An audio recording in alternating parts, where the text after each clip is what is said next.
Amados, dice la palabra de Dios, no creáis a todo espíritu, sino probad si los espíritus son de Dios. Porque muchos falsos profetas han salido por el mundo. En esto conoced el Espíritu de Dios. Todo espíritu que reconoce que Jesucristo ha venido en carne es de Dios. Recuerden que estamos en 1 Juan capítulo 4, versículo 2. Todo espíritu que reconoce que Jesucristo ha venido en carne es de Dios. Y todo espíritu que no reconoce a Jesús no es de Dios.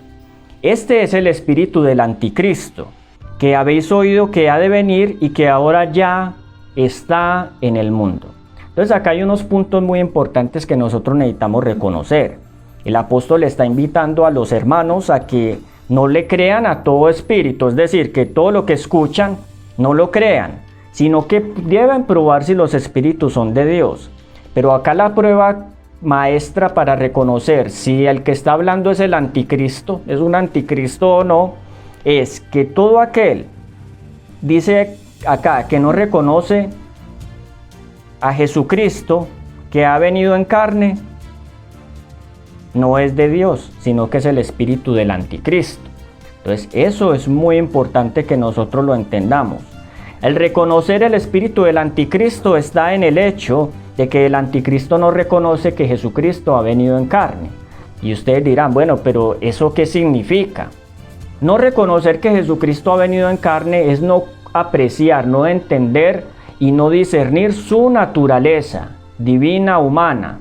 Eso es muy importante porque la clave para la salvación humana del hombre está precisamente en la forma en que Jesús vino. Él se encarnó, Él vivió entre nosotros, pero no simplemente se dedicó a vivir entre nosotros. Él llevó nuestra culpa, Él llevó nuestras enfermedades, pero Él también vivió como todo hombre debe vivir si quiere estar un día en la presencia de Dios. Por lo tanto, la clave en el plan de salvación es la contemplación de Cristo absolutamente en la apreciación de su persona. Por eso ustedes ven que el apóstol Pablo dice, puestos los ojos en Jesús, autor y consumador ¿de qué? De la fe. La única seguridad para el cristiano es tener la mira puesta en Cristo como autor y consumador. El que desvía su mirada de Cristo para seguir otro tipo de lineamiento, así se llame cristiano, ya está lejos de la realidad y está tomando el espíritu del anticristo. Y ustedes dirán, ¿pero cómo? ¿Cómo sé yo, por ejemplo, que soy cristiano, pero cómo sé yo que puedo tener el espíritu del anticristo? ¿Cómo sé yo que el anticristo está dentro de mi casa? Pues primero vamos a identificar hoy al anticristo, para que de todas maneras es importante que entendamos cómo es que la Biblia identifica a este oscuro personaje y luego vamos entonces al asunto de cómo sé que está dentro de mi casa o no. Entonces, si me siguen con la idea, yo les voy a poner acá a los que están en el Zoom, les voy a poner unas diapositivas para que llevemos la secuencia del estudio. No sé, de pronto los que están en el Facebook van a poder ver algo, pero entonces, de todas maneras, el tema va a pasar con el contenido puesto al frente por el canal de YouTube para que lo podamos ver completamente bien. Entonces, me permiten un momento. Vamos entonces a organizar acá las diapositivas. Entonces, el anticristo. 8 formas para descubrir el anticristo. Entonces, ¿dónde la palabra de Dios nos revela quién es este personaje y cuáles son sus características? Tenemos varios textos. El primero de ellos lo vamos a mirar, está en el libro de Segunda de Tesalonicenses. Segunda de Tesalonicenses, capítulo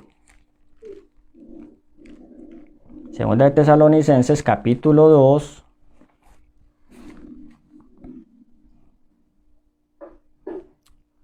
Nos dice desde el versículo 1. Bueno, acuerden entonces de los micrófonos, todos bien juiciositos, vamos a tenerlos apagados para que no vamos a tener interferencia, listo, y más ahora que vamos a leer. Entonces, 2 Tesalonicenses 2, capítulo 2 del versículo 1, Pablo nos dice acerca de la venida de nuestro Señor Jesucristo y nuestra reunión con Él. Les rogamos, hermanos, que no se muevan fácilmente de vuestra forma de pensar, ni os alarméis ni por espíritu, ni por palabra, ni por carta supuestamente nuestra de que el día del Señor ya ha llegado. O sea, Pablo le está diciendo a la iglesia que no debían esperar la venida del Señor en los días de ellos, o sea, en el siglo I después de Cristo. Nadie os engañe en ninguna manera, porque ese día no vendrá sin que antes venga la apostasía, y se manifieste el hombre de pecado, el hijo de perdición, que se opondrá y se exaltará contra todo lo que se llama Dios o que es objeto de culto, tanto que se sienta en el templo de Dios como Dios, haciéndose pasar por Dios. Entonces acá el apóstol está expresando que el anticristo habría de aparecer antes de la segunda venida de nuestro Señor Jesucristo. Esa es una de las características. No vendría Jesús sin que primero viniera ¿quién? El anticristo.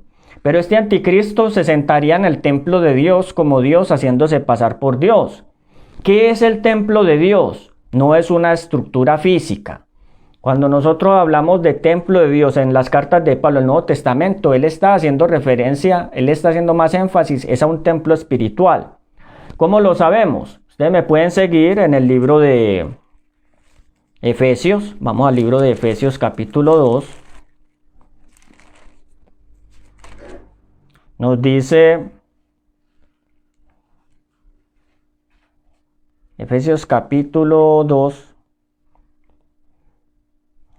Nos dice en el versículo 19, hablándole a la iglesia, dice el apóstol Pablo, Efesios 2:19. Así que ya no sois extraños ni forasteros, sino conciudadanos con los santos, miembros de la familia de Dios, edificados. Miren que él está utilizando el simbolismo, la figura de una construcción, edificados sobre el cimiento de los apóstoles y profetas, siendo Jesucristo mismo la piedra angular. En él todo el edificio bien coordinado va creciendo para ser un templo santo en el Señor.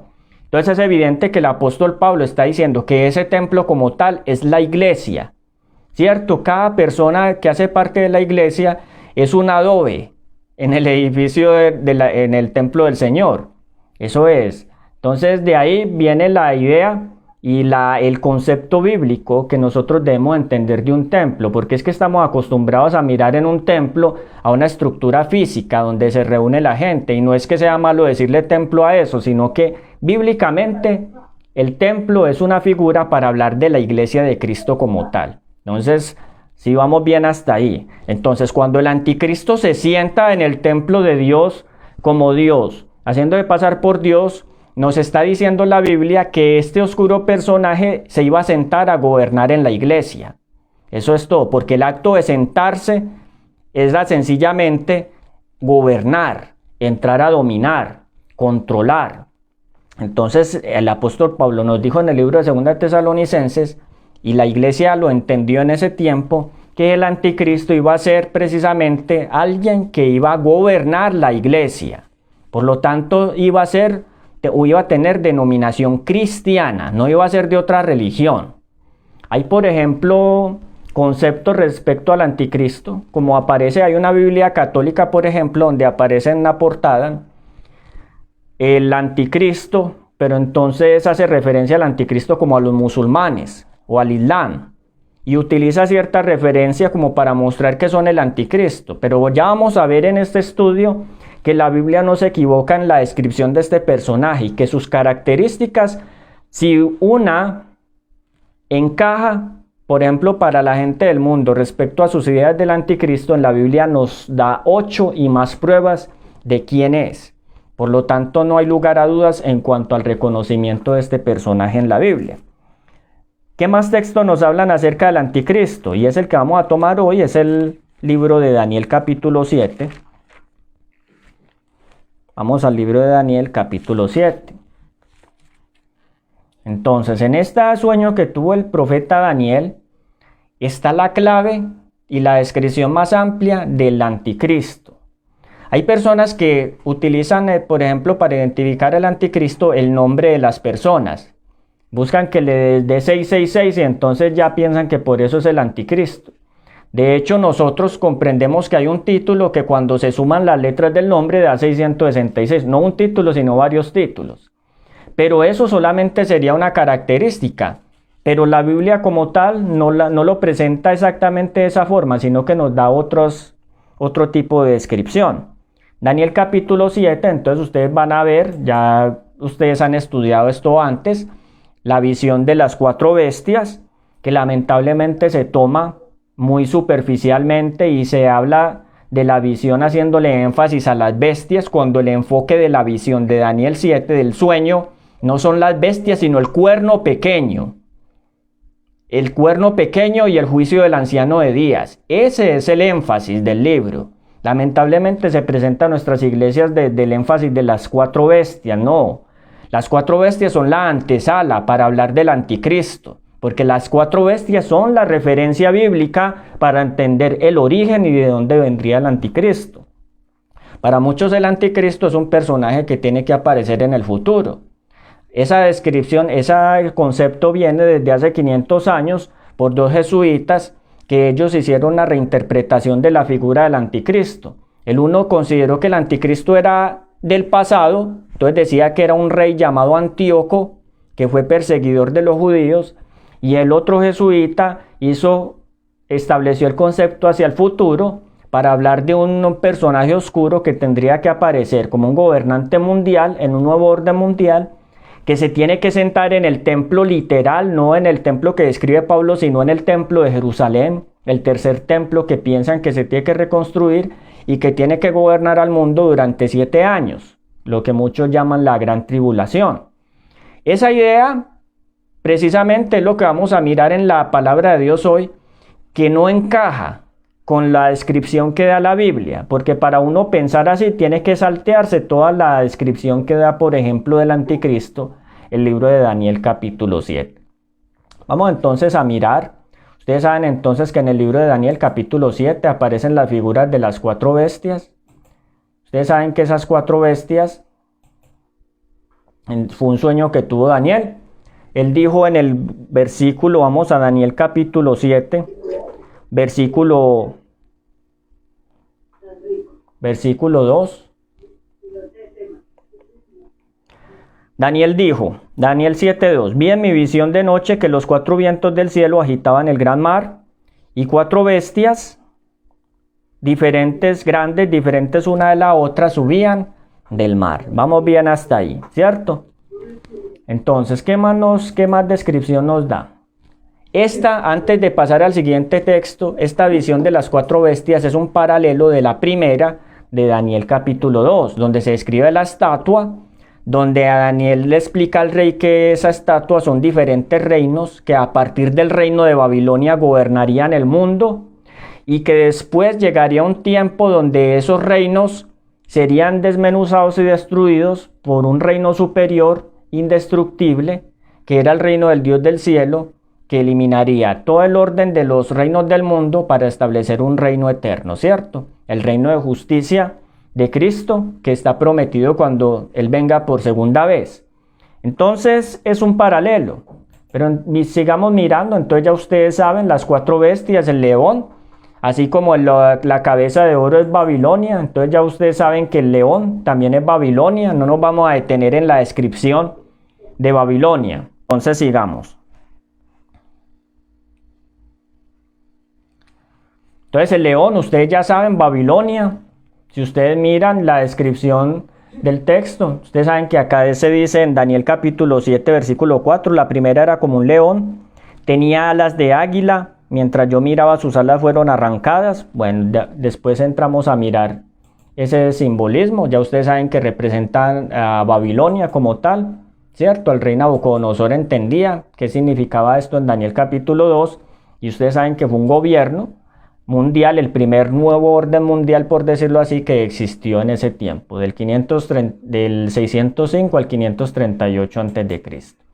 La profecía nos seguía hablando del oso con las costillas, que ustedes lo ven en el versículo 5, ¿cierto?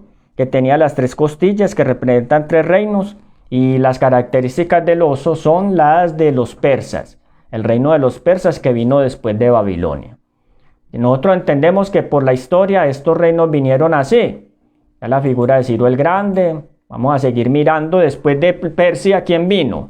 Vinieron los griegos.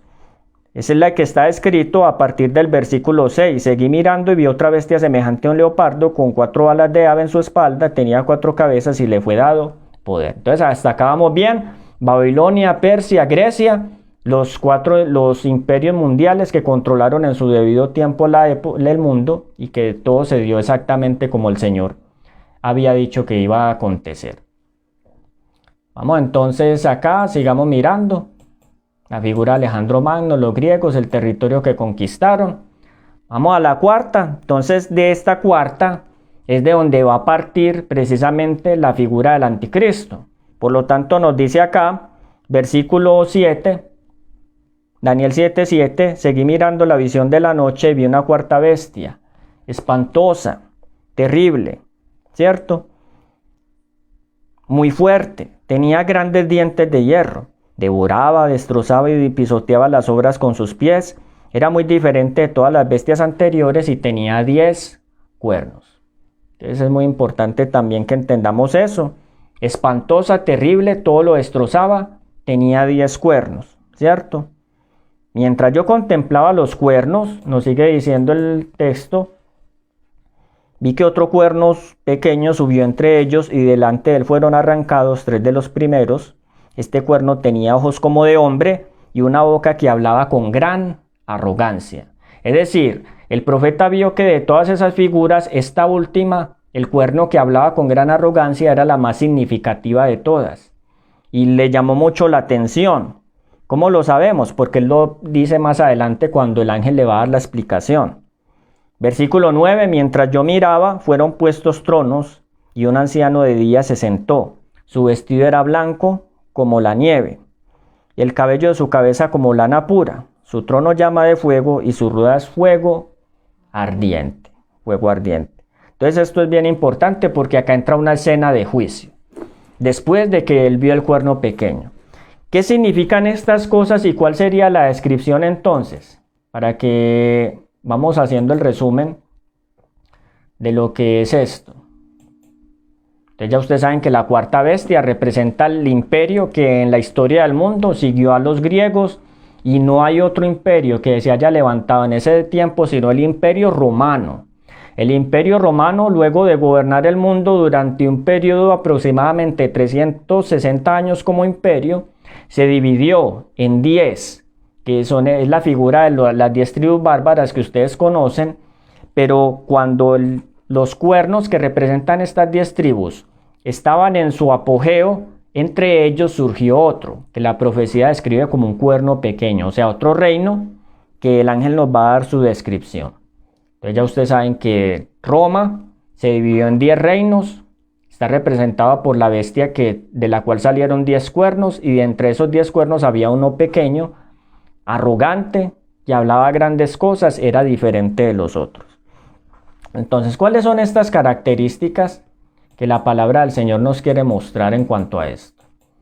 Miren pues la relación tan impresionante que hay acá, y eso es lo que vamos a comenzar a mirar.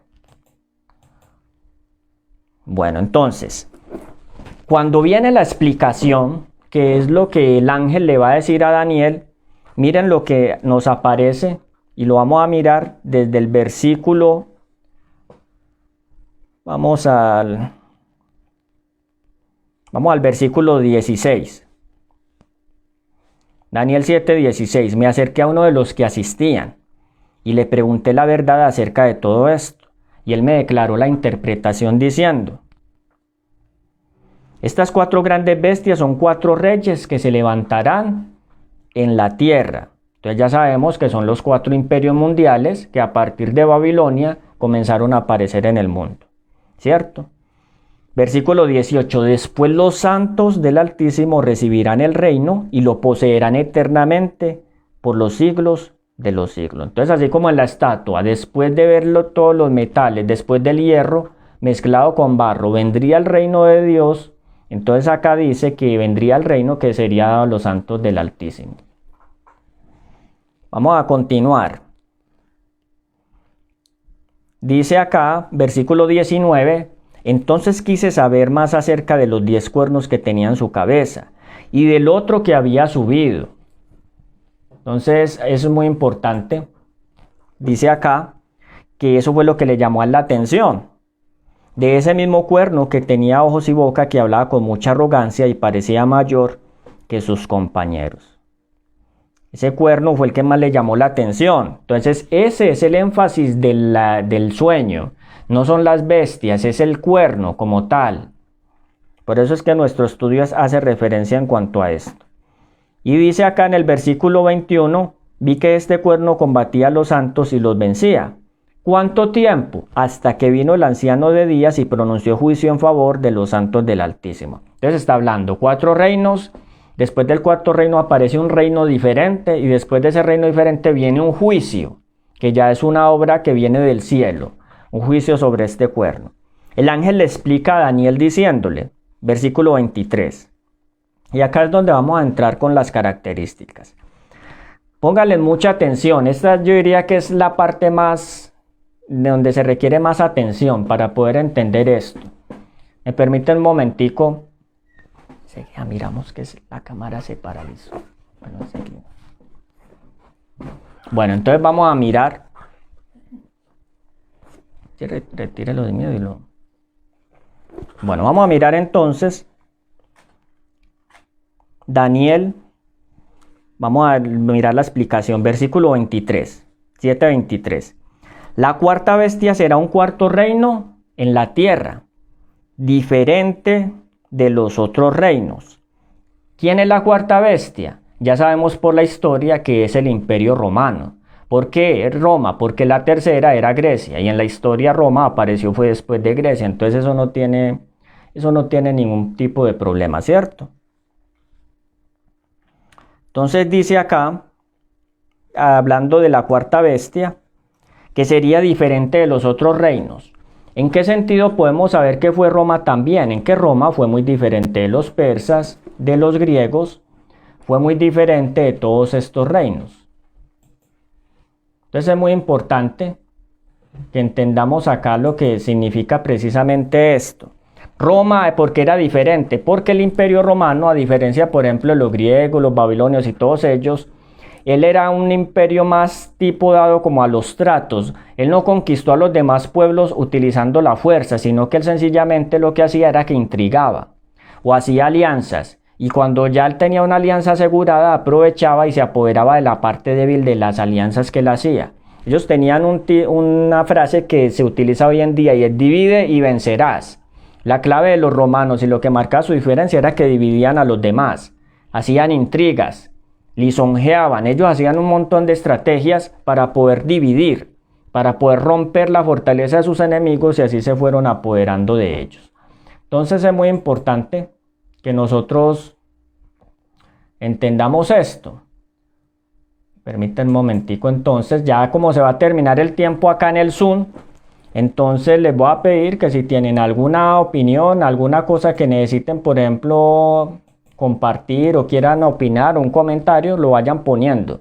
En el momento en que se caiga la reunión del Zoom, me van a esperar los del Zoom por ahí unos 3 minutos porque yo les voy a mandar un enlace nuevo para que ustedes entonces lo coloquen y puedan volver a entrar en la reunión y puedan seguir viendo las imágenes. Entonces, ¿me permiten un momento acá? Vamos entonces, ¿hay alguna pregunta? Yo les voy a pedir el favor que opinen, no les dé miedo, no tienen que saber. Acá no es cuestión de saber, sino de precisamente de poder entender, porque todos estamos aprendiendo acá.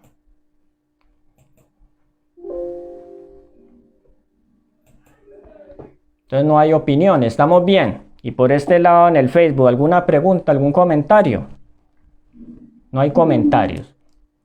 Listo, entonces... Alejandro, hola. Sí, hola Sandra. Muy buenas tardes para todos. Alejandro, Gracias. mi pregunta está en lo que dice primera de Juan 4:3. Y todo espíritu que no confiesa que Jesucristo ha venido en carne no es de Dios. Y ese es el espíritu del anticristo, el cual vosotros habéis oído que viene y que ahora ya está en el mundo. Lo que pasa es que yo tengo una conocida que ellos creen que Jesús sí vino en carne, ¿cierto? Pero que no resucitó en carne. Entonces, esta idea también cabe en este versículo. Por favor. Sí, correcto. Cabe dentro de ese versículo porque el hecho de que Jesús, yo no sé si me alcanzaron a escuchar bien o escucharon bien el sonido los que estaban en el Facebook. Básicamente la pregunta es si Jesucristo ha venido en carne y si el anticristo no reconoce que Jesús haya venido en carne. ¿Cómo podemos saber nosotros, por ejemplo, en cuanto al asunto de la resurrección? Esa es la pregunta, ¿cierto? Si Jesús no resucitó, el que enseña que Jesús no resucitó tiene el espíritu del anticristo. Vamos a mirar, vamos a leer el libro de Primera de Timoteo, capítulo 3. Y este va a ser el paréntesis y con eso terminamos esta primera parte. Primera de Timoteo, capítulo 3, versículo 16.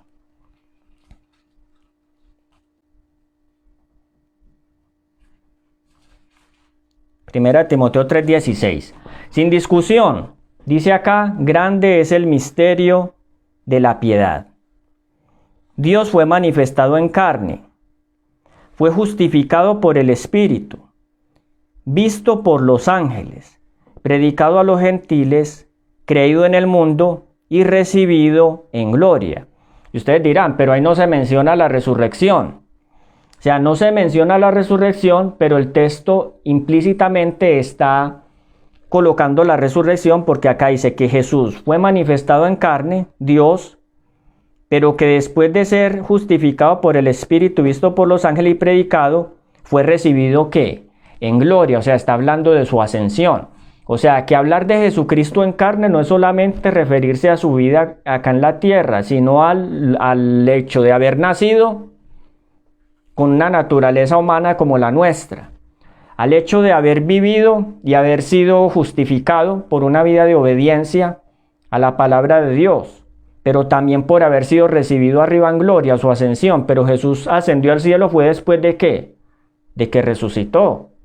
Por lo tanto, como el texto de Primera de Juan nos dice que el espíritu del anticristo es el que no ha creído en Jesús venido en carne, también implica al que no cree que Jesús fue resucitado y que Jesús fue resucitado en carne. Porque cuando ustedes ven a Jesús resucitado, Él se le acercó a Tomás. ¿Y qué le dijo Tomás? Ustedes saben la historia. No, si yo no veo, no creo. Si yo no toco, no creo. Si no le meto la mano en la herida, yo no creo. No quería creer. Entonces, ¿qué le dijo Jesús? A ver, ven y toca. Toca mis manos y mis pies. Mira que un espíritu no tiene carne y huesos como yo lo tengo. Ya que Jesús después de su resurrección también tenía ¿qué? Carne. Lo que pasa es que no tenía la carne de pecado que nosotros tenemos. Él fue glorificado, pero Él siguió llevando nuestra humanidad. Y esa es la garantía del que ha de vencer en el pecado. La única garantía de vencer sobre el pecado es la de un Jesús resucitado, divino, humano. Todo el que no crea que Jesús ha venido en carne, incluyendo la resurrección, ese tiene el espíritu del anticristo. No tiene que ser de una denominación específica. Es más, les voy a decir, la frase, el anticristo está en tu casa y no te has dado cuenta y no lo sabías, hace referencia a que este poder es tan oscuro que a pesar de que la mayoría de las personas, no la mayoría de las personas, y vamos a hablar por ejemplo a nivel de los adventistas, a pesar de que los adventistas podemos identificarlo, la mayoría de los adventistas no comprenden su oscuridad, o sea, no entienden su verdadera naturaleza. Y es más, es tan así que muchas de las ideas de este poder se están introduciendo también entre nosotros. Por eso es que la prueba clave para identificar el anticristo es esa que dice en el libro de Primera de Juan. Todo el que no confiese que Jesucristo ha venido en carne, ese tiene el espíritu del ¿qué? Del anticristo. Y ya lo vamos a mirar al final por qué. Entonces ahora sí, volvamos a Daniel capítulo 7. Daniel capítulo 7. Vamos a ir a las características de este sistema, propiamente que son las que nos van a mostrar su identidad. Esto es para que los que ya sabemos, por ejemplo, quién es el anticristo, tengamos claro por qué. O sea, realmente cuáles son los puntos que muestra la Biblia que nos indican que este personaje, por ejemplo, quién es este personaje. Pero vamos a ver la parte más importante y es cómo precisamente se ha infiltrado, cómo se ha metido precisamente en nuestras casas, que esa es la parte que más nos interesa, ¿cierto? Entonces volvamos.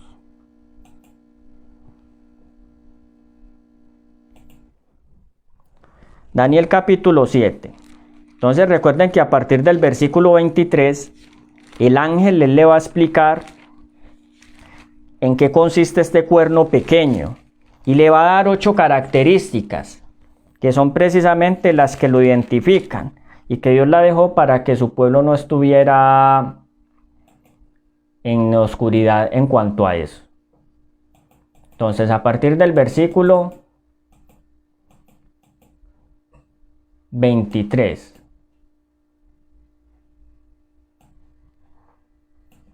Entonces dice acá: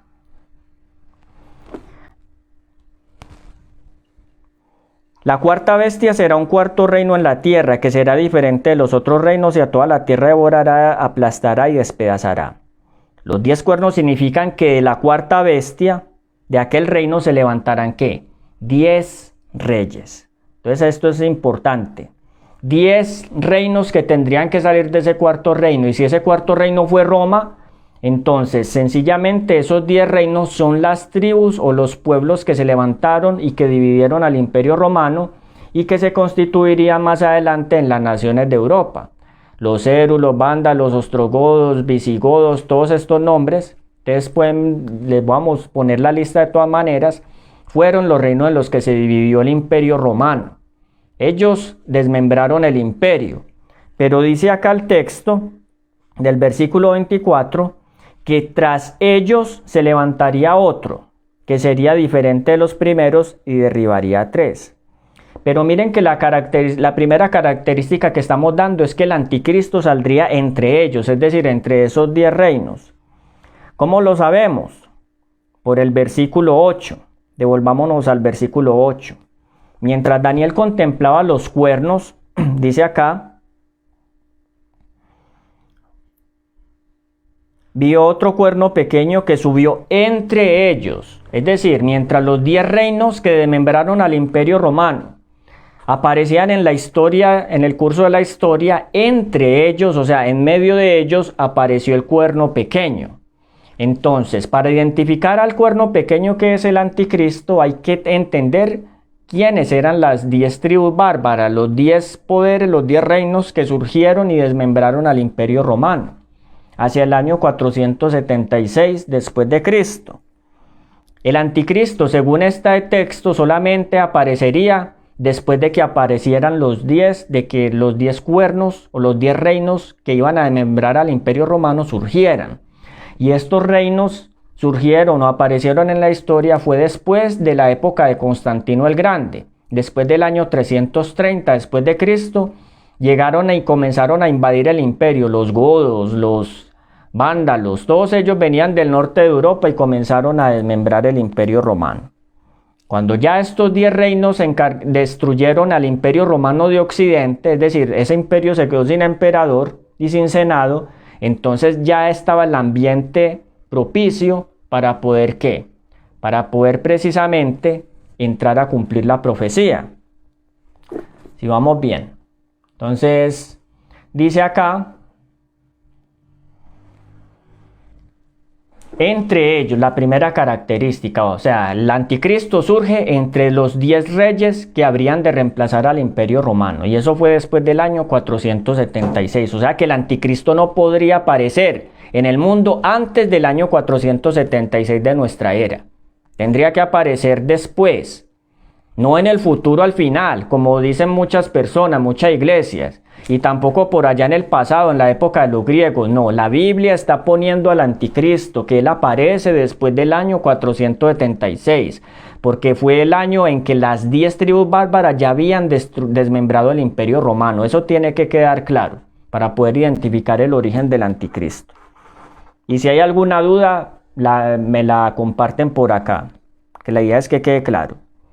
¿Cuál es el siguiente punto? Tras ellos, entonces, el anticristo surgiría entre los 10 reinos, pero el anticristo también surgiría después de ellos. Eso es lo que aparece en el mismo versículo del 24. volvamos a leer, los 10 cuernos significan que de aquel reino, o sea, del imperio romano, se levantarán 10 reyes, o sea, las 10 tribus bárbaras. Y tras ellos, o sea, tras la aparición de las 10 tribus bárbaras, otro, o sea, el cuerno pequeño, el anticristo, que será diferente de los primeros. Entonces el anticristo tendría que aparecer después de que las 10 tribus bárbaras estuvieran en Europa y ya hubieran desmembrado el imperio romano, no antes. ¿Listo? Entre ellos, es decir, iba a salir en Europa, porque las 10 tribus eran europeas, y tras ellos, es decir, el cuerno pequeño, el anticristo, iba a aparecer después de que ya esos 10 reinos estuvieran establecidos en Europa. Si vamos bien. Sigamos. ¿Cuál es la otra característica del anticristo? Será diferente. Volvamos a leer el versículo 24, Daniel 7:24. Los 10 cuernos significan que de aquel reino se levantarán 10 reyes. Tras ellos se levantará ¿qué? Otro, que será diferente de los primeros y derribará a 3 de ellos. ¿Cómo así que sería diferente? Es decir, que la naturaleza del gobierno de este cuerno pequeño iba a ser distinta a la de los otros poderes, o sea, la de las tribus bárbaras. No iba a ser como las tribus bárbaras, iba a ser diferente. ¿En qué sentido? Las tribus bárbaras tenían ciertas características. Primero, eran paganos, o sea, ellos adoraban muchos dioses, adoraban el sol, la luna, todos los dioses que ellos pudieran tener, estas tribus. Segundo, eran tribus muy primitivas. Eran tribus que en sus características eran, por decirlo así, campesinos que se fueron desplazando a través de toda Europa por el norte, pero que como eran pobres, ellos querían aspirar a una vida mejor, y eso ellos lo encontraron en un mundo más civilizado, como era el Imperio Romano, que era la civilización en ese tiempo. Entonces es muy importante, pero entonces quiere decir que este cuerno, este anticristo, no iba a ser ni pagano como ellos, en el sentido de que adorara a otros dioses, o sea que tendría que ser cristiano. Y no solo eso, sino que este anticristo sería un poder más civilizado. La otra característica la encontramos en el siguiente versículo. Bueno, entonces iba a ser diferente. No iba a ser un gobierno político, como las tribus bárbaras, que eran gobernadas por reyes, sino que este iba a ser un poder religioso. Y es lo que vamos a mirar en el siguiente versículo. ¿Vamos bien hasta ahí? ¿Estoy muy acelerado? ¿Se está entendiendo? ¿O hay alguna duda? Antes de poder continuar. Bueno, si no hay ninguna, entonces vamos con la siguiente característica.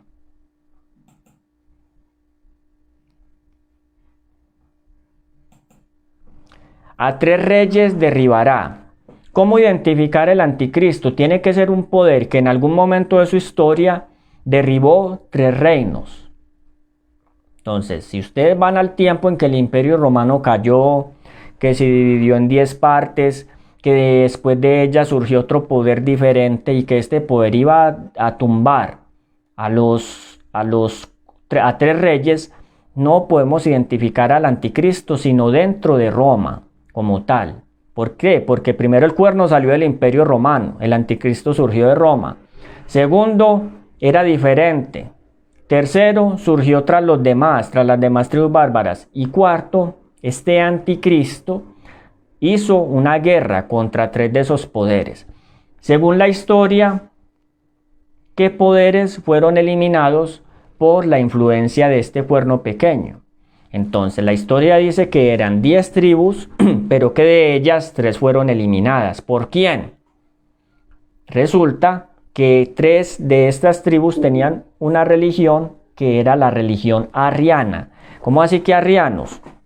Resulta que en el Imperio Romano, ustedes saben que después de Constantino el imperio fue católico, pero resulta que entre ellos había diferencias también de opinión, y había un señor que se llamaba Arrio, y él creía que Jesús había sido un ser creado y que no era Dios. Miren, una idea de anticristo, alguien que no reconoce cómo es que ha venido Jesús.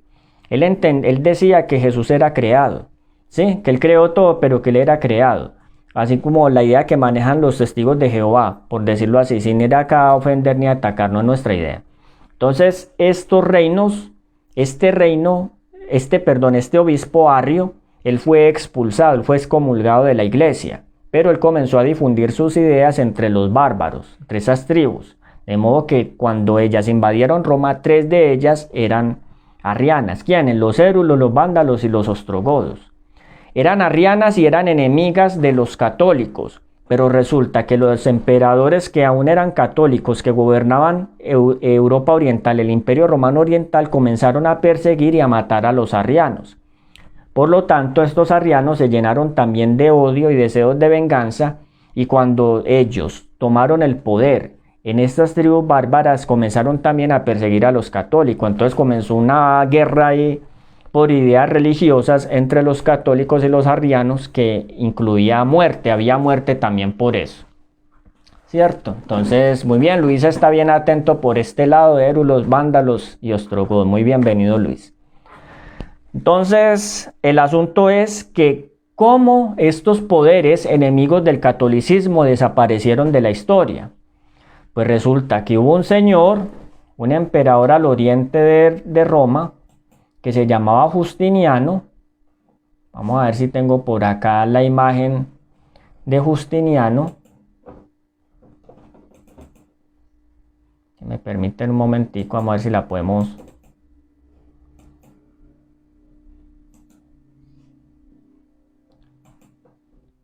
Resulta que Justiniano fue un emperador que él quería sacar a los bárbaros, expulsarlos de los territorios del Imperio Romano, porque él quería reconstruir al Imperio Romano otra vez. Pero resulta que Justiniano, obviamente como él tenía ejército, él envió su ejército para poder librar a Roma de estas tres tribus que se habían apoderado del imperio, los érulos, los vándalos y los ostrogodos. Entonces solamente el poder civil, la espada de Justiniano, fue la que sirvió para poderlos expulsar. ¿De dónde? Del Imperio Romano. ¿Por qué lo hizo Justiniano? Por la sencilla razón de que él quería quedar bien con el Papa, porque el Papa era amigo de Justiniano. Por lo tanto, él le quería hacer un favor al Papa, librándolo de todos esos reinos que eran anticatólicos, que lo ponían a peligrar y que en cualquier momento lo podían sacar de Roma. Entonces, al Justiniano darle ayuda al Papa con sus ejércitos, logró eliminar a estos 3 poderes. Históricamente fue así, y son los únicos que encajan en la historia de Roma como que fueron derribados después de que ya estas 10 tribus estaban establecidas. ¿Vamos bien hasta ahí? Yo me atrevo a preguntarles varias veces, porque como de todas maneras es historia y no estamos relacionados con ella siempre, entonces es muy probable que nos comencemos a enredar. Pero yo no quiero que nos enredemos. ¿Por qué? Porque es importante que a ustedes les quede claro. Que no sea tanto llenarnos de información, sino que ustedes entiendan que realmente el anticristo sí surgió del Imperio Romano, que sí surgió después de que el Imperio Romano se dividió, que surgió después de que estaba dividido en 10 partes, que este emperador Justiniano fue el que le dio poder al Papa para eliminar a esos 3 reyes. Por lo tanto, todas las características descritas en Daniel 7 apuntan solamente ¿a quién? Al Papa. Así de sencillo, o sea, no tiene lugar a dudas, porque son varias características que señalan un personaje y la historia coincide, y no es casualidad, con esa descripción que da la profecía. Vamos bien hasta ahí. Entonces este Justiniano, para los que están por acá, les presento al señor. Tenía su carita de astuto, obviamente como un buen político. Entonces la idea es que nosotros podamos tener una idea, pues, de quién era el que estaba ahí gobernando en ese tiempo. Entonces vamos a volver a la palabra de Dios, volver a la Biblia. 3 reyes derribará. Vamos a la quinta característica. Vamos 4, sin quinta. Versículo 25. ¿Qué otra característica tiene el anticristo? Hablará palabras contra el Altísimo, a los santos del Altísimo quebrantará. Pero vamos a quedarnos en esta. Hablará palabras contra el Altísimo. ¿Cómo así que hablará palabras? ¿Qué clase de palabras son? Si ustedes ven en Daniel 7:8 nos dice que hablaría una boca hablaría cosas grandes y blasfemas o con gran arrogancia. En Apocalipsis capítulo 13 describe la misma situación, pero en la figura de una bestia, y nos dice en Apocalipsis capítulo 13, versículo 6, Apocalipsis 13, 6, y abrió su boca en blasfemias contra Dios, para blasfemar su nombre y su santuario y los que moran en el cielo. ¿Qué son blasfemias? ¿A qué hace referencia acá? ¿Qué es una blasfemia? Muchos piensan que blasfemar es maldecir a Dios o insultar a Dios, por decirlo así, con palabras groseras. Pero no es la descripción que da la Biblia de blasfemias. Para poderlo entender necesitamos mirar un contexto, y este está en el libro de Juan, capítulo 10. La última vez que Jesús le habló a los judíos. Juan capítulo 10 nos dice en el versículo 30, Jesús le dice a los judíos, Juan 10:30.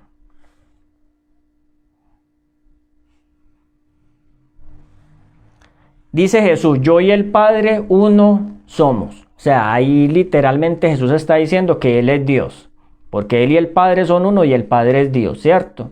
Eso ahí no tiene lugar a dudas. Es muy importante. Entonces, versículo 31, los judíos volvieron a tomar piedras para apedrearlo. Y Jesús les preguntó, muchas buenas obras os he mostrado de mi Padre, ¿por cuál de ellas me queréis apedrear? Dice acá. Respondieron los judíos, no queremos apedrearte por buena obra, sino por la blasfemia, porque tú, siendo hombre, te haces Dios. ¿Cuál es la blasfemia? Que siendo hombre, según los judíos, Jesús se hacía Dios. Entonces, ¿qué es blasfemar? Es que un hombre tome prerrogativas que solamente le pertenecen a Dios. La pregunta es, ¿el papado ha tomado esas prerrogativas? ¿Él alguna vez ha insinuado, ha declarado algo así como que él es uno solo con Dios? ¿Sí? Por ejemplo, les voy a leer esta declaración del Papa, esto está en una enciclopedia, miren, ustedes lo pueden buscar, esto es Enciclopedia Católica de Lucio Ferraris. Se ha utilizado muchas veces en la literatura para hablar de esto, pero yo se las voy a citar acá. Y vamos a leer algunas de las arrogancias del papado. En cuanto a esto, Enciclopedia Católica o Pronta Biblioteca se llama. Yo después les dejo en la descripción si quieren el nombre. Pronta Biblioteca de Lucio Ferraris. ¿Qué dice esta enciclopedia? Esta enciclopedia es católica. Dice lo siguiente. El Papa es de tan grande dignidad y ensalzado que no es un simple hombre. Miren lo que dice, él no es un simple hombre, sino como si fuese Dios y el vicario de Dios. El Papa es de una dignidad tan sublime y suprema que, hablando con propiedad, no ha sido establecido en algún grado de dignidad, sino que más bien ha sido puesto en la misma cumbre de todas las dignidades. El Papa es llamado Santísimo, porque presume legítimamente que lo es. El Santísimo es un título de Dios, pero acá está diciendo que legítimamente ese título le pertenece ¿a quién? Al Papa. Él es el vicario de Cristo. ¿Qué significa vicario? Sustituto, el que reemplaza, el sustituto de Cristo. Esa frase que sustituye a Cristo es más clara, que ya dice de una vez quién es. O sea, realmente, ¿cómo así que sustituir a Cristo? ¿Y por qué Cristo debería ser sustituido por un hombre? ¿Ven? Nada más esa pregunta respecto a ese título ya explicaría qué significa vicario. Es igualmente, dice acá el texto, monarca divino. ¿Monarca qué? Divino, o sea que es Dios. Emperador supremo, rey de reyes. De ahí que el Papa lleva una corona triple como rey del cielo, de la tierra y del infierno. O sea que es rey de qué? De todo. Al ser rey del cielo, la tierra y el infierno, ¿es rey de qué? De todo. Además, la superioridad y el poder del pontífice romano no se refiere solo a las cosas celestiales, sino también a las terrenales y a las que están por debajo de la tierra, o sea, el infierno, según lo que está escrito acá. sino que llega hasta los ángeles, pues el Papa es mayor que ellos. De manera que si se pudiera dar el caso de que los ángeles erraran de la fe o pensaran en forma contraria a la fe, podrían ser juzgados y excomulgados por el Papa, porque él tiene tan grande dignidad y poder que forma con Cristo uno, miren, uno y el mismo tribunal. Los judíos querían apedrear a Jesús porque decía, el Padre y yo uno somos, y acá el Papa dice que él y Cristo son ¿qué? Son uno. Entonces, pero Jesús tenía razón, él sí era uno con el Padre, pero el Papa no es uno con Cristo. Entonces ahí sí constituye ¿qué? Una blasfemia. Entonces, ¿hay algún otro poder en la tierra que se haya tomado esa prerrogativa de colocarse incluso por encima de los ángeles y de considerar que es un tribunal con Cristo? Miren, ustedes lo pueden buscar, ni los musulmanes, ni los budistas, ni los shintoístas, ni las religiones primitivas de América. Ustedes pueden buscar esa prerrogativa y no la van a encontrar. El único que se ha atrevido a hacer eso en una religión, y es en la cristiana, es el Papa como tal. Por lo tanto, las características del anticristo encajan perfectamente en este personaje. Podría leerles mucho más, de todas maneras el tiempo pues no nos da. Acá por ejemplo dice, en esto que tengo acá, de National Catholic de julio de 1895, una revista católica, dice lo siguiente: el Papa no es solo el representante de Jesucristo, sino que es Jesucristo mismo oculto en un manto de carne. ¿Quién es el Papa según esta declaración? Jesucristo mismo oculto en un manto de carne. ¿Y por qué estoy tomando esto? Porque acuerden que en el versículo de base de este estudio leímos que el que no confiesa que Jesucristo ha venido en carne es ¿quién? El anticristo. Entonces, todo aquel que considera que Él es Jesucristo en manto de carne, también está negando que Jesucristo ha venido ¿qué? En carne, porque Él mismo se está considerando Jesucristo. Lo está negando, o sea, lo está sustituyendo. Negar no es solamente, hermanos, decir que algo no es. Negar es sustituir algo. Esa palabra negar es importante entenderla, porque es que entendemos la negación desde el no, pero negar es sustituir algo. Cuando yo sustituyo, y les voy a poner el ejemplo, cuando yo tengo una pareja y la sustituyo por otra, ¿estoy negando a la primera o no? Claro. La estoy negando. La estoy sustituyendo, la estoy ¿qué? Negando. Entonces es muy importante que tengamos ese concepto claro de qué es negar. ¿Vamos bien hasta ahí? Bueno, vamos a continuar.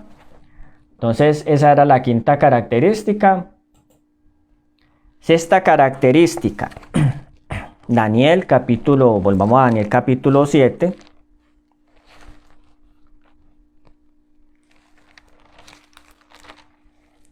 Daniel capítulo 7, versículo 25.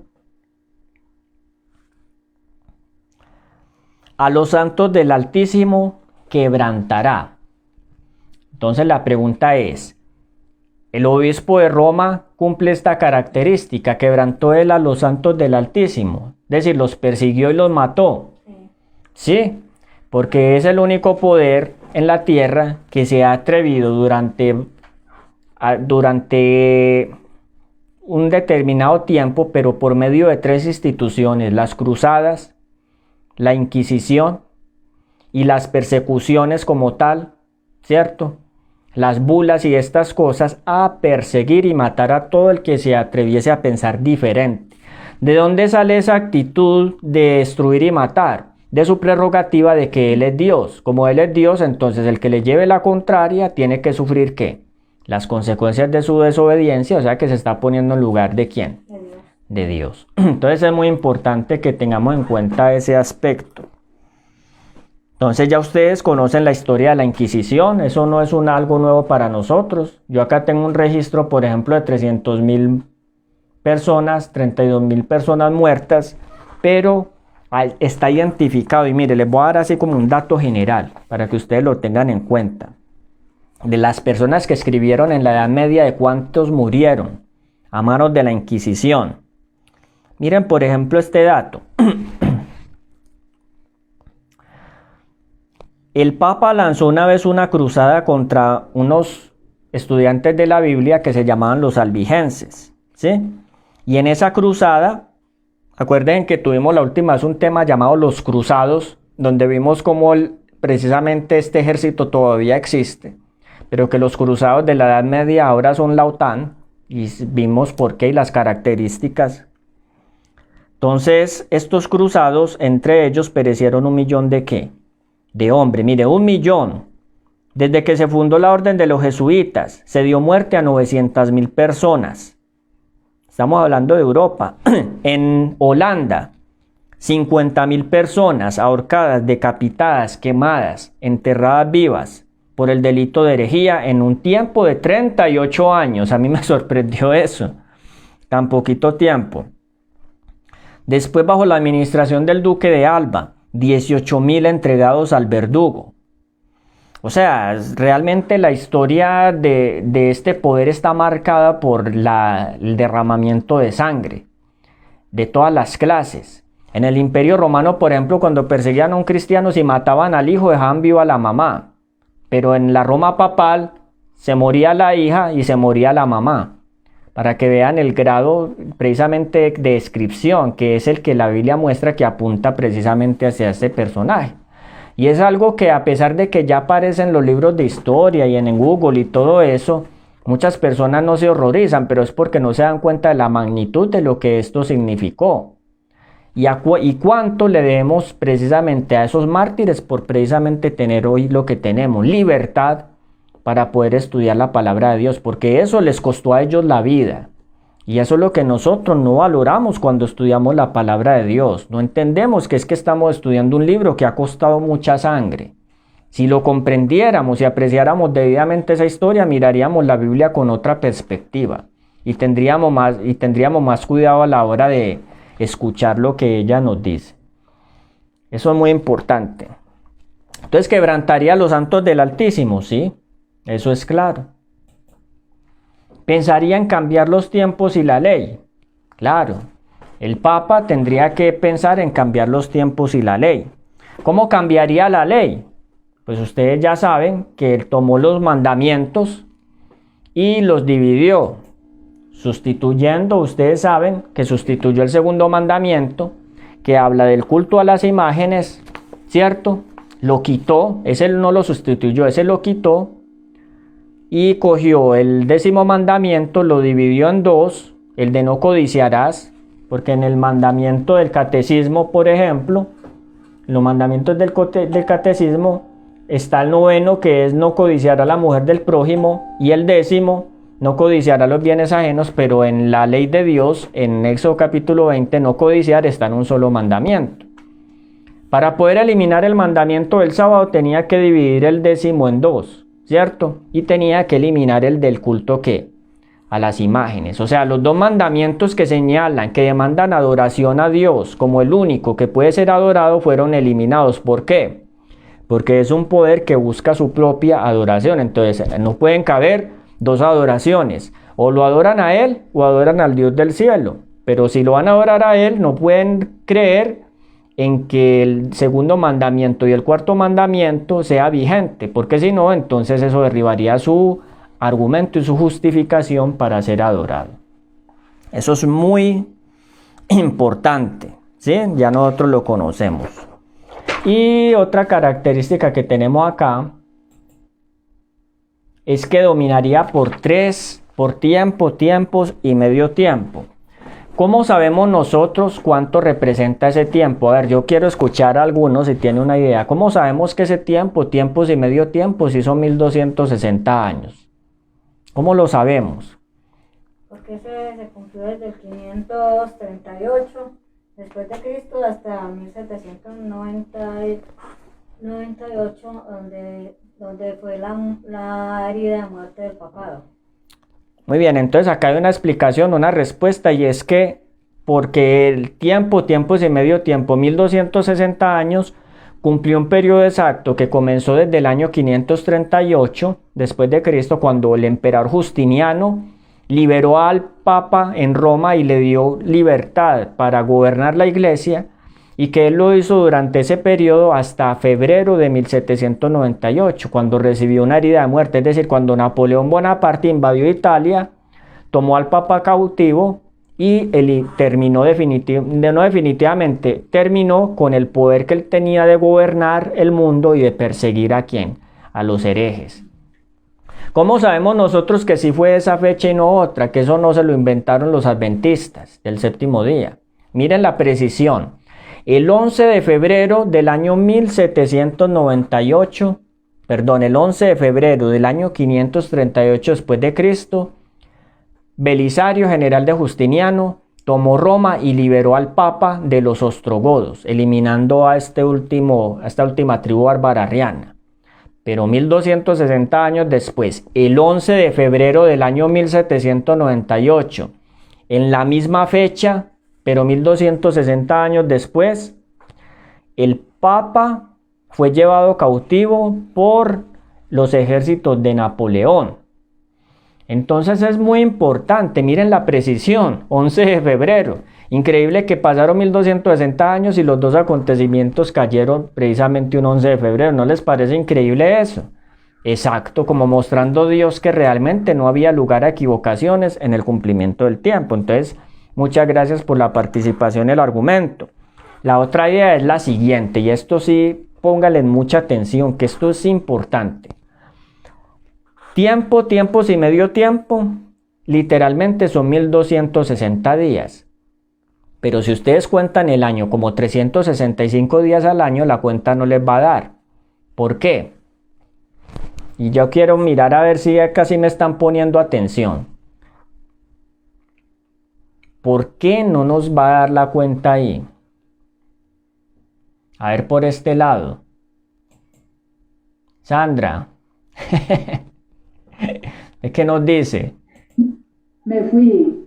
¿Te fuiste? ¿Te fuiste y volviste? Bueno, entonces vamos a la siguiente explicación. 1260 días son 42 meses de 30 días. Pero si hay meses que tienen 28 días y otros tienen 31 días, la cuenta no nos daría. ¿Cómo sabemos nosotros que esos 42 meses o tiempo, tiempos y medio tiempo sí corresponden al mismo tiempo? La clave está en Génesis capítulo 7, por los datos del diluvio. Y miren pues por qué fue tan importante haber estudiado la escuela sabática del diluvio esta semana. Qué tan importante es hacerle seguimiento a esto. Vamos a Génesis capítulo 7. Mucha atención.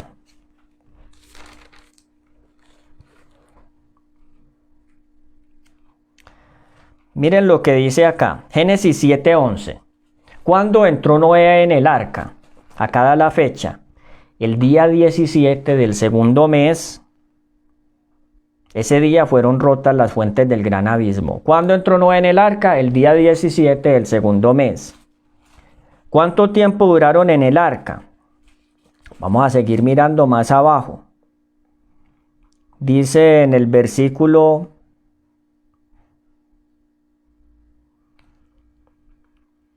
¿Cuánto tiempo duraron en el arca? Versículo 24. Y el agua prevaleció sobre la tierra durante ¿cuánto? 150 días. ¿Cuánto duraron en el arca? 150 días. Daniel capítulo 8, versículo 4. Y el arca se posó el día 17 del séptimo mes sobre los montes de Ararat. ¿Cuándo se posó el arca? ¿Cuándo terminó el diluvio? El día 17 del séptimo mes. O sea, Noé entró al arca el día 17 del segundo mes. Y el diluvio terminó el día 17 del séptimo mes. ¿Cuántos meses van ahí? Del segundo mes al 17, al séptimo, ¿cuántos meses van? ¿Cuánto hay de 2 a 7? 5. 5 meses, duraron 5 meses en el arca, pero como el texto de Daniel 7:24 dice que duraron 150 días, 150 dividido 5, ¿cuánto nos da? 30, o sea que los meses bíblicamente tienen 30 días, eso es clave. 30 días, por lo tanto, cuando en la Biblia nos habla de 1260 días o 42 meses, nos está hablando de un tiempo de 30 meses, y si usted lo multiplican por precisamente por los 1260, o lo acomodan dentro de los 1200, lo dividen, van a dar cuenta que da el tiempo exacto.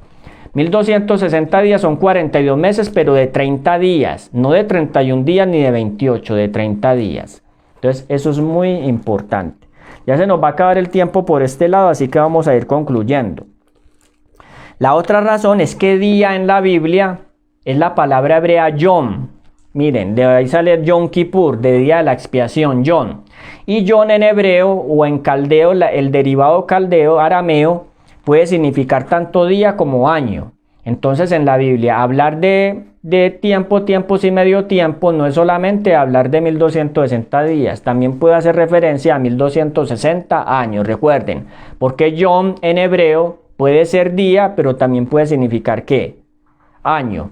Entonces no es que los adventistas se inventaron eso y para poder acomodar cuentas, es sencillamente que era un cómputo que ya se conocía desde la época de Daniel. Y los que en ese tiempo leían estas cosas sabían que días en esta profecía hacía referencia a años. ¿Por qué? Porque ya vimos que proféticamente cuando tú ves una parábola, una visión, un sueño en símbolos, es porque precisamente el contexto todo viene ¿qué? En símbolos, ¿cierto? Símbolos, son figuras. La visión es simbólica. Acá la visión no es literal, no es como Daniel 11 que es literal, acá está llena de símbolos. Por lo tanto, los días, tiempo, tiempo y medio tiempo también es un ¿qué? Es un símbolo. ¿Símbolo de qué? De años. 1260 años. Bueno, entonces ya para terminar, vamos a dejarlo ahí por ahora. Entonces, 8 características. Volvamos. Se levantaría del Imperio Romano, o sea que el anticristo es que romano. Segundo, se levantaría en el tiempo en que el Imperio Romano cayera y se dividiera en 10, ¿cierto? O sea, que solamente cuando las 10 tribus bárbaras ocuparon Roma, solamente en ese tiempo se pueda levantar el anticristo. Se levantaría, sería diferente de los demás, mientras que los demás eran tribus guerreras, políticas, este iba a ser un poder religioso que hablaría blasfemias ¿contra quién? Contra el Altísimo. Es muy importante esto. También la otra característica que nosotros podemos tener acá es que este poder perseguiría a los santos del Altísimo. El único que encaja con esa descripción es el papado durante 1260 años o tiempo y medio tiempo que duraría ¿qué? Su poder y hablaría blasfemias contra el Altísimo, hablaría contra Dios. ¿Cómo? Sustituyendo, tomando la prerrogativa de ser Dios y sustituyendo a Cristo como vicario de Cristo o el sustituto de ¿quién? De Cristo. Bueno, acá hay una pregunta. Dice Luis Mario, ¿el Papa sabe que él es el anticristo y que su trono es la silla de Satanás? Sí, claro, él sabe. ¿Por qué? Porque ellos estudian la Biblia y ellos conocen la profecía de Daniel. Es más, la conocen mejor que muchos adventistas. Si es que lo quiere que lo diga. Ellos la conocen mejor y la creen más que muchos adventistas. Muchos adventistas no la creen, el Papa sí la cree y por eso es que utiliza precisamente sus herramientas para desviar la atención de estas profecías. ¿Qué pasa cuando estas profecías quieren hablar? Se censura. ¿Qué pasa en las iglesias? Se censura el que habla. ¿Por qué? Porque Roma precisamente ha dictado esa línea para evitar el señalamiento, porque ellos saben que la Biblia no se equivoca en cuanto a esa forma de pensar. Sí, esa era la respuesta, Luis. Bueno, entonces acá ¿hay alguna otra opinión? Vamos a cerrar entonces la reunión. Ahora el otro punto para finalizar, y esto sí es para reflexionar. ¿Por qué el anticristo está dentro de tu casa? A ver. ¿Por qué? Ustedes no son católicos. Entonces, ¿cómo va a estar el anticristo dentro de su casa? Miren, la clave es, porque Primera de Juan dice que el que niega que Jesucristo ha venido en carne, este es que tiene el espíritu del anticristo. Cuando nosotros en nuestro sistema de valores negamos a Jesucristo, lo negamos como nuestro hermano, lo sustituimos, no le tenemos que decir que Él no existe, o que Él no es Cristo, o que Él no es Salvador, o que no vino en carne. Cuando lo sustituimos, entonces Jesús ya no está en el centro, y cuando no está en el centro quiere decir que estamos participando del espíritu del anticristo. Cuando nosotros ya le voy a dar la palabra, cuando nosotros, por ejemplo, vivimos una religión como la que es más popular hoy en día, donde cualquier cosa puede sustituir a Cristo y Cristo es solamente una figura devocional y ya no es el Cristo real para nosotros, entonces ya el anticristo entró ahí. Cuando nosotros, por ejemplo, oramos y estudiamos la Biblia, pero no amamos a Cristo, o sea, realmente cuando Cristo como tal se nos quiere presentar y nosotros como que lo rechazamos, eso muestra que hay el espíritu del anticristo. Por ejemplo, en nuestras iglesias se nos enseña el evangelio, entonces oramos, cantamos, leemos, pero en la experiencia práctica no tenemos el amor de Cristo del que habla la Biblia. Entonces ahí está el espíritu del anticristo, porque el anticristo es egoísta y es un poder orgulloso. Y el orgullo del anticristo consiste su esencia en sustituir a Cristo. ¿Qué pasa cuando se comienza a hablar de Cristo como es? Cuando comenzamos a experimentar su presencia en nuestras vidas como lo enseña en la Biblia. Comienza un combate. Noten que cuando ustedes comiencen a buscar a Cristo de todo corazón y a aceptarlo como su Salvador personal, como Él es realmente y no como a uno se lo enseñan, noten que van a comenzar a tener una guerra. Ustedes van a comenzar a sufrir oposición por eso, porque el espíritu del anticristo precisamente consiste en eso. Cuando cualquier forma religiosa es suficiente para ti, cuando participas, por ejemplo, de una santa cena, o piensas que porque estás bautizado, o piensas, por ejemplo, que porque diezmaste, o porque cantaste, o porque hiciste esto o lo otro, eso te está colocando en ventaja delante de Dios, entonces quiere decir que tienes el espíritu ¿de quién? Del anticristo. Porque el espíritu de Cristo es el espíritu de mansedumbre y humildad, donde el alma se sujeta a Dios, así como Él se sujetó a su Padre. Pero en el espíritu del anticristo, la persona no se quiere sujetar a Dios. Es más, les voy a dar una prueba. ¿Quieren saber si ustedes tienen el espíritu que sustituye a Cristo, que niega que Jesucristo ha venido en carne? Cuando ustedes escuchen hablar de la segunda venida de Cristo, cuando alguien les diga a ustedes, que Cristo venga pronto, y ustedes por dentro comienzan como a sentir, no, pues que como que todavía no, porque todavía acá hay cosas como que hacer. Entonces ahí está el espíritu del anticristo. ¿Quién sembró eso en la mente humana? El enemigo. ¿A través de quién? A través del papado, porque el catolicismo gobernó el mundo durante 1260 años. Por tanto, esa mentalidad de que yo tengo una religión donde aparentemente parezco hablar de Cristo, pero finalmente quiero olvidarlo, esa es la religión del anticristo. Voy a escuchar una opinión por acá y terminamos. Ya se va a cortar. Bueno, hay algo que se me vino a la mente y es acerca de la infalibilidad. Cuando el anticristo dice que él es infalible, y nosotros muchas veces caemos en esa misma situación que dice el anticristo, o sea, que él no se equivoca, que es lo que dice. Él no se equivoca, como Dios no se equivoca. Correcto.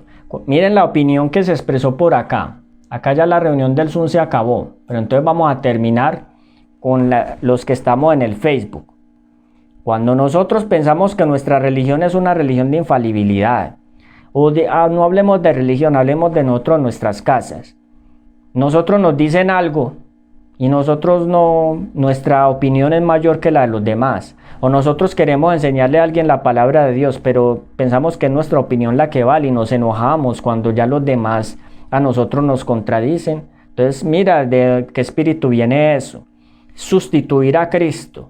¿Quién convence a las personas de pecado, de justicia y de juicio? El Espíritu Santo. Pero cuando yo pienso que soy yo el que las tengo que convencer, ¿quién es entonces realmente? ¿Cuál es el espíritu que se está manifestando en mí? Cuando yo me enojo porque los demás no piensan como yo, ¿cuál es ese espíritu? ¿Es el de Cristo o el del anticristo? Del anticristo.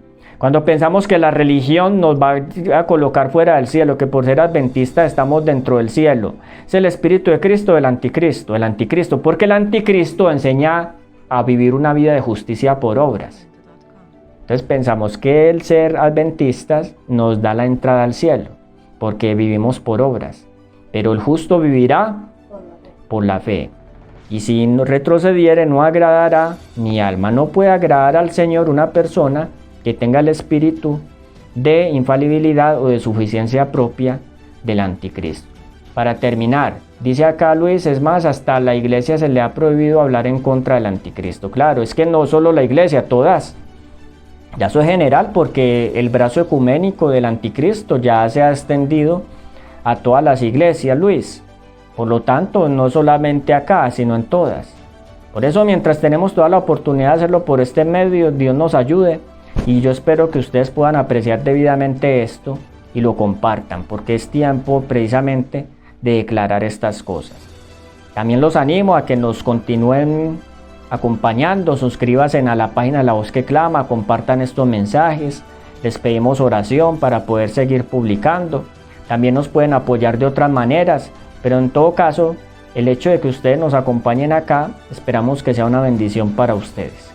Dios los bendiga. Si no hay algún comentario más, alguna otra cuestión, nos despedimos. Una feliz tarde, un feliz sábado y muchas gracias. Y recuerden, el que tiene el Espíritu de Cristo es el que confiesa que Él ha venido en carne. Pero el que no confiesa que Jesús ha venido en carne, el que no confía en su poder para salvar al hombre, siendo Él hombre y siendo Él Dios, ese es el espíritu del anticristo. Que el Señor los bendiga. Amén, Luis. Muchas gracias por acompañarnos. A Nancy, a la tía Cecilia, a todos los que se asomaron por este medio. Muchas gracias. Dios los bendiga y una feliz tarde. Nos vemos. Que el Señor los guarde.